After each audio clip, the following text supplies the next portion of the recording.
Communication, not speculation, is the key to peace. 1 minute inspirations, Henry Street Church of Christ. With all lowliness and gentleness, with longsuffering, bearing with one another in love, endeavoring to keep the unity of the Spirit in the bond of peace. There are 3 ways in which communication benefits us as children of God. First of all, God set the example of communication, causing peace with mankind. Remember, before becoming Christians, we were enemies of God. However, God sent his message of reconciliation, which means peace with God, through his Son, Jesus Christ. Thus, God first shows us the power of communication to bring about peace with others. In this case, these are those who will accept the gospel of salvation in Jesus to create a harmonious relationship with God. Second, communication benefits Christian-to-Christian relationships.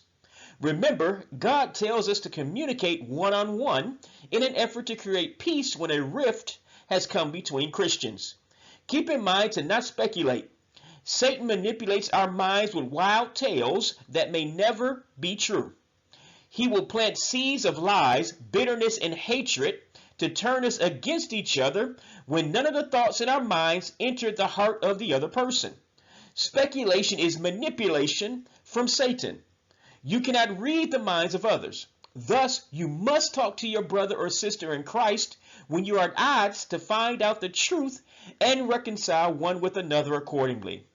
Lastly, communication benefits us by giving us the opportunity to discuss our issues with God, who will send peace if we pray about them at all times.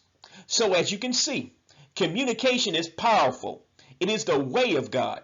If you want peace with others and within, you must harness the art of communication. May God bless and keep you. Thanks for listening. This is a ministry of the Henry Street Church of Christ.